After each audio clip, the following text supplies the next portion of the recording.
السلام علیکم، کیسے ہیں آپ سب؟ امید کرتی ہوں سبھی بہن بھائی خیر و عافیت سے ہوں گے۔ آج ہم سورہ آل عمران کا تعارف کرنے جا رہے ہیں اور اس کے مضامین کے بارے میں پڑھیں گے اور اس کی فضیلت کے بارے میں پڑھیں گے۔ تو سورہ آل عمران کہاں نازل ہوئی؟ سورہ آل عمران مدینہ طیبہ میں نازل ہوئی ہے۔ اس سورت میں 20 رکوع اور 200 آیتیں ہیں۔ کتنے ہیں؟ 20 رکوع ہیں اور 200 آیتیں ہیں۔ اس کا نام آل عمران رکھنے کی وجہ کیا تھی؟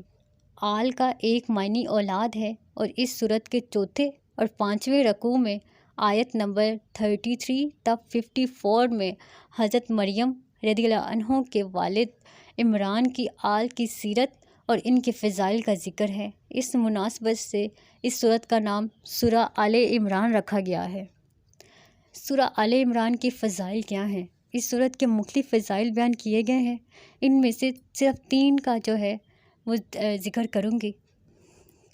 حضرت نواس بن سمعان رضی اللہ عنہ سے روایت ہے، نبی اکرم صلی اللہ علیہ وآلہ وسلم نے ارشاد فرمایا، قیامت کے دن قرآن مجید اور اس پر عمل کرنے والوں کو لایا جائے گا، ان کے آگے سورہ بقرہ اور سورہ آل عمران ہوں گی۔ حضرت نواس رضی اللہ عنہ فرماتے ہیں کہ رسول کریم صلی اللہ علیہ وآلہ وسلم نے ان صورتوں کے لیے 3 مثالیں بیان فرمائیں جنہیں میں آج تک نہیں بھولا۔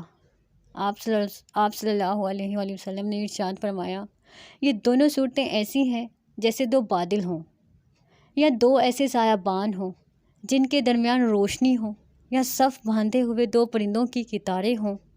یہ دونوں صورتیں اپنے پڑھنے والوں کی شفاعت کریں گی۔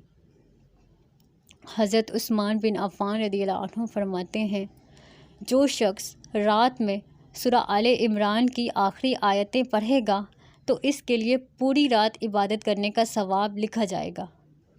حضرت مکحول رضی اللہ عنہ فرماتے ہیں، جو شخص جمعے کے دن سورہ آل عمران کی تلاوت کرتا ہے تو رات تک فرشتے اس کے لیے دعا کرتے رہتے ہیں۔ اس سورت کا مرکزی مضمون یہ ہے کہ اس میں حضرت مریم رضی اللہ عنہ کی ولادت، ان کی پرورش، جس جگہ حضرت مریم علیہ السلام کو اللہ تعالیٰ کی طرف سے رزق ملتا وہاں کھڑے ہو کر حضرت زکریا علیہ السلام کا اولاد کے لیے دعا کرنا، حضرت مریم رضی اللہ عنہ کو حضرت عیسیٰ علیہ السلام کی ولادت کی بشارت ملنا اور حضرت عیسیٰ علیہ السلام کے معجزات و واقعات کا بیان ہے۔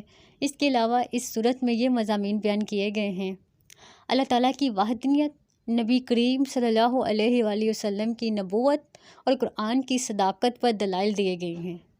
اللہ تعالیٰ کی بارگاہ میں مقبول دین صرف اسلام ہے۔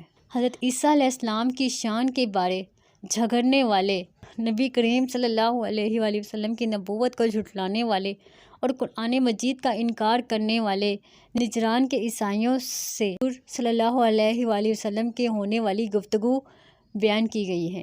میثاق کے دن انبیاء کرام علیہ السلام سے سید المرسلین صلی اللہ علیہ وآلہ وسلم کے بارے عہد لینے کا واقعہ بیان کیا گیا ہے۔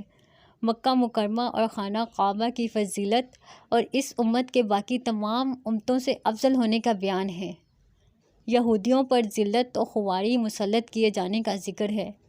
جہاد کی فرضیت اور سود کی حرمت سے متعلق شرعی احکام اور زکوٰۃ نہ دینے والوں کی سزا کے بارے میں بیان کیا گیا ہے۔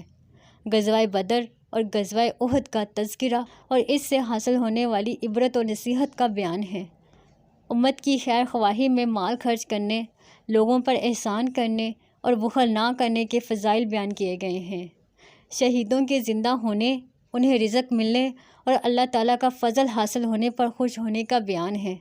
اور اس سورت کے آخر میں زمین و آسمان اور ان میں موجود عجائبات اور اسرار میں غور و فکر کرنے کی دعوت دی گئی ہے، اور نیز جہاد پر صبر کرنے اور اسلامی سرحدوں کی نگہبانی کرنے کا حکم دیا گیا ہے۔